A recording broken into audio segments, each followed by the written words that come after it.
We spend a huge amount of time in our careers reading and writing emails.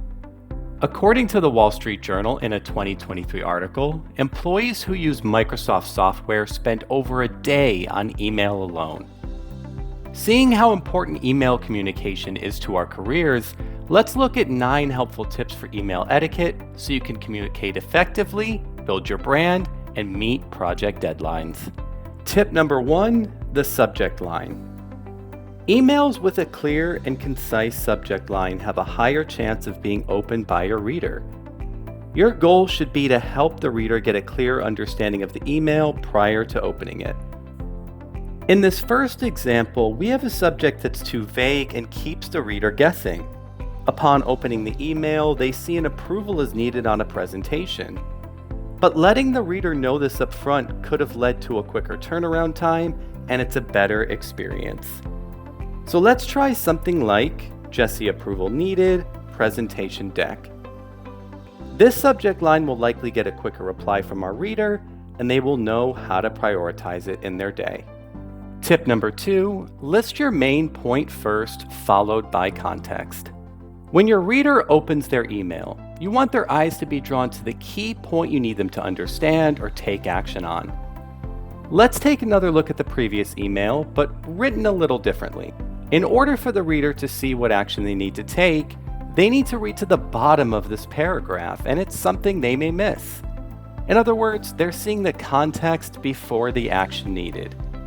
Instead, let's add a bullet point up top that highlights the action item first.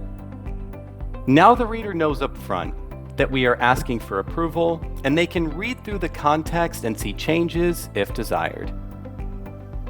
For tip number 3, let's dive deeper into the previous tip. Try to list details in bullet points where possible and where it makes sense. When drafting an email, it helps readability if we can list important details as bullets instead of in a long paragraph. Looking at the example email from before, let's see if we can shorten the paragraph and add some bullet points explaining the edits that were made to the presentation. Now the reader's eyes are immediately drawn to the edits made to the presentation. This not only helps us organize our data even further, but it also improves the reader experience. Tip number 4, when you're emailing someone new, introduce yourself.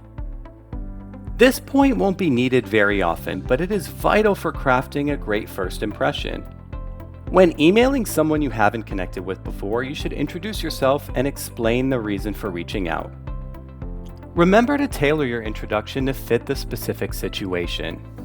Some factors you could consider may be the position your reader has in the firm, how familiar they are with your line of business or the work that you do, and how well they know those within your peer group or your management team.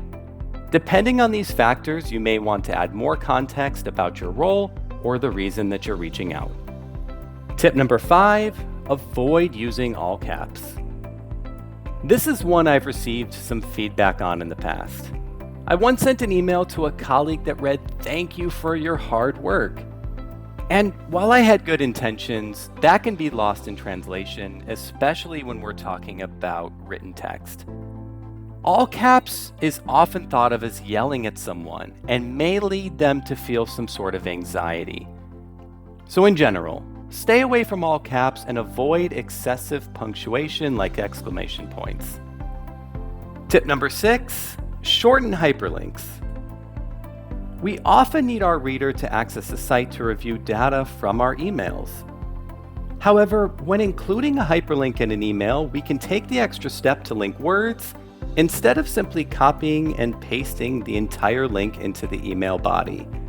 And remember, when typing out your link, help the reader understand where the link will take them upon clicking. Tip number 7, choose when to reply carefully.